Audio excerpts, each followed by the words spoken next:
आशीष पांडे। आज हम अपनी ज्योतिष विद्या को थोड़ा और आगे बढ़ाते हैं। आज हम जानेंगे हाउसेस के बारे में। हॉरोस्कोप में हाउसेस में क्या क्या कैरेक्टरिस्टिक्स होते हैं, वो सारी चीजें हम जानकारी आज लेंगे। ठीक है, मैंने आपको पहली वीडियो में बताया था हॉरोस्कोप में फर्स्ट हाउस जो होता है वो फिक्स होता है हमेशा।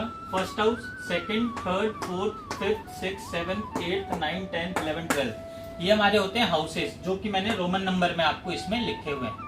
आपने कुंडली में काउंटिंग देखी होगी, वो काउंटिंग होती है राशि की। वो राशि चेंज होती रहती है, फ्लेक्सिबल होती है, ठीक है, लेकिन हमारी काउंटिंग हमेशा उसमें राशि की स्टार्ट यहाँ से होगी। और जो हमारे हाउसेस है, हाउसेस भी हमारा फर्स्ट हाउस हमेशा यहाँ से स्टार्ट होगा। ठीक है, ये हमारा फर्स्ट हाउस रहेगा, second, third, fourth, fifth, six, seventh, eighth, 9, 10, 11, 12 ये सारे हमारे 12 घर हैं। सबके अपने अपने एक कैरेक्टरिस्टिक्स होते हैं, सबकी एक एक सिग्निफिकेंस होती है।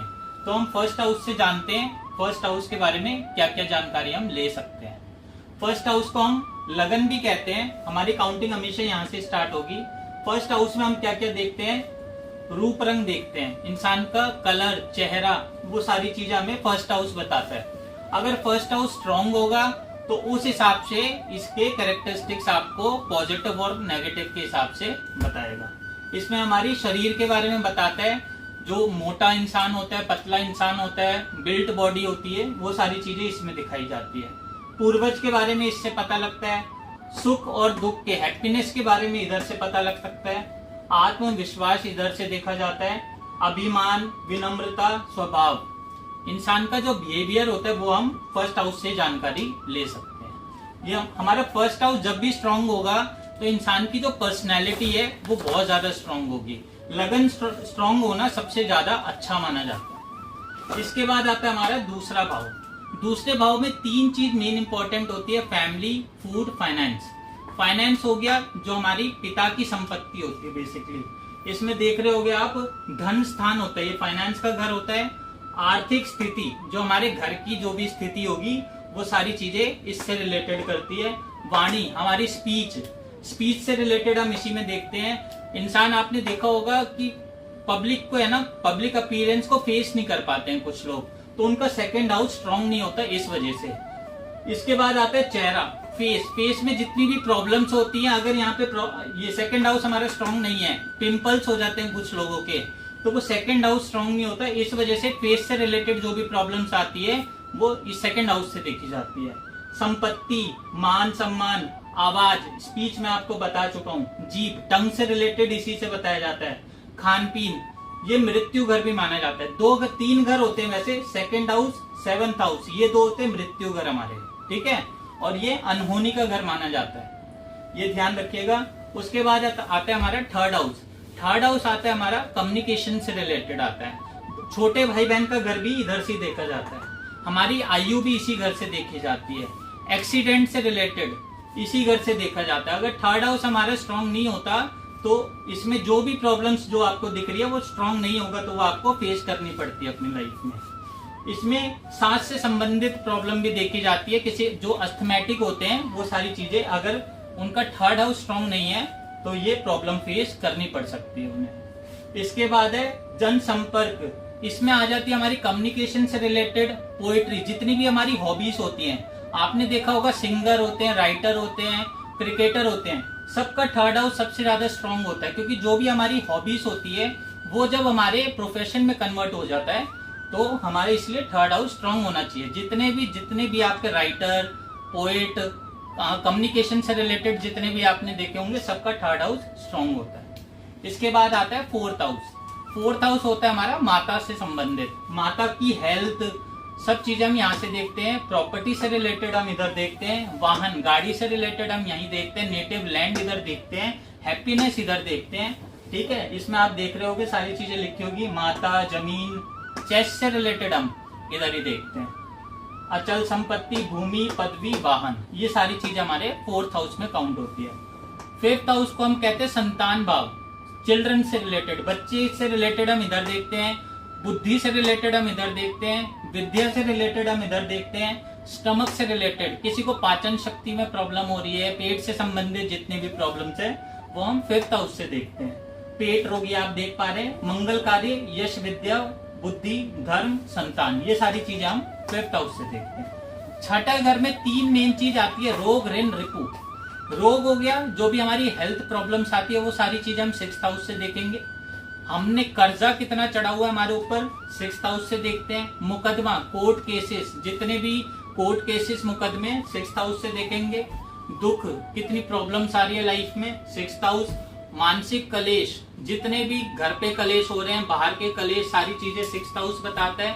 शत्रु, जो भी हमारे एनिमीज होते हैं, वो सारी चीजें हम 6th हाउस से देखते हैं। ठीक है, 6th हाउस में सबसे प्लस पॉइंट एक चीज है कि कंपटीशन का घर होता है। अगर जिसका 6th हाउस स्ट्रांग होगा तो उसके अंदर लड़ने की शक्ति रहेगी इन सब चीजों से।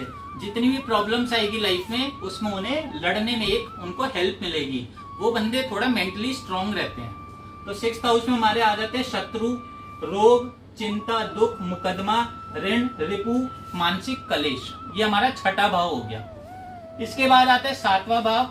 7वें भाव से हम देखते हैं पार्टनरशिप। पार्टनरशिप 2 तरीके की पार्टनरशिप हो जाती है। एक हमारी हो जाती है बिजनेस पार्टनरशिप, एक होता है हमारा मैरिज पार्टनरशिप।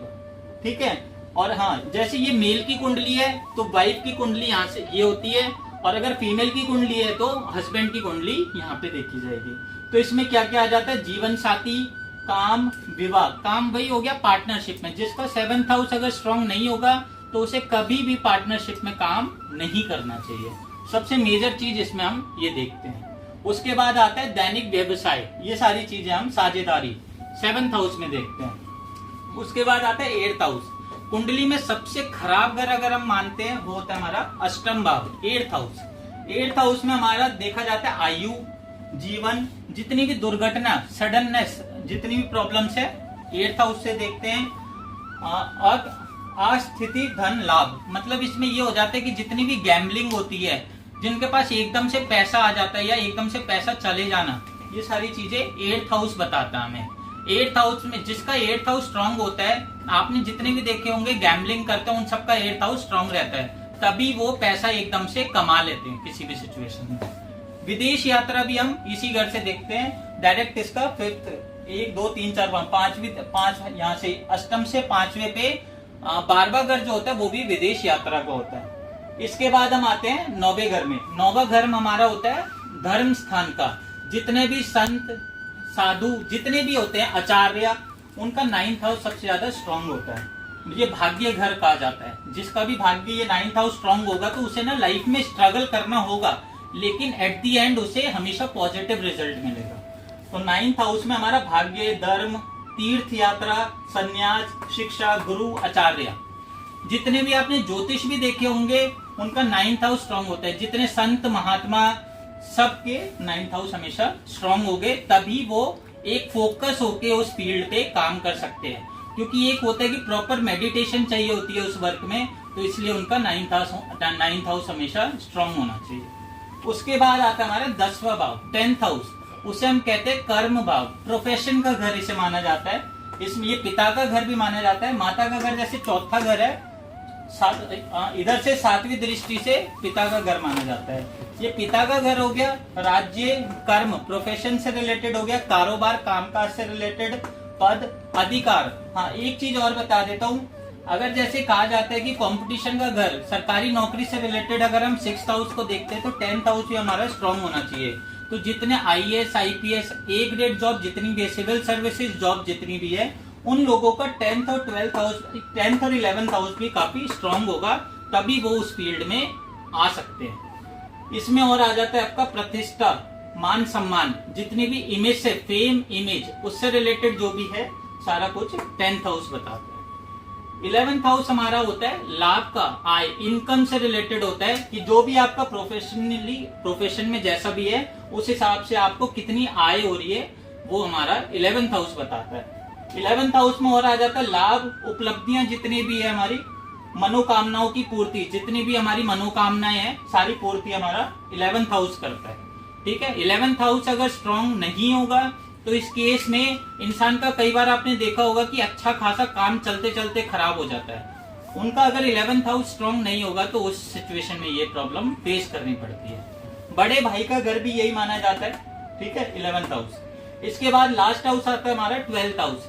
12th हाउस भी हमारा अच्छा घर नहीं माना जाता है, लेकिन हाँ विदेश यात्रा के लिए अगर 12th हाउस आपका सबसे स्ट्रांग है तो आपकी विदेश यात्रा, इवन आपको सेटल होने के भी चांसेस उधर बन जाते हैं। इसमें आपको हाँ आत्महत्या से रिलेटेड एक प्रॉब्लम इसमें आती है कि जितनी भी आत्महत्याएं होती है उनका हमें 12th हाउस से 3rd हाउस को भी कंसीडर करके चलना पड़ता है, तो वो सारी चीजें हमें इसमें पता लगती है। अस्पताल में भर्ती होना, रोग घर से सप्तम घर पे डायरेक्ट लिंक बैठता है, तो जैसे यहाँ पे रोग से रिलेटेड है तो यहाँ पे वो अस्पताल हॉस्पिटलाइजेशन में वो कन्वर्ट हो जाता है, तो यहाँ पे ये चीज आ जाती है। उसके बाद हानि से संबंधित इसमें 12th हाउस में आपका आ जाता है। तो ये मैंने आपको 12 घर के बारे में बताया है।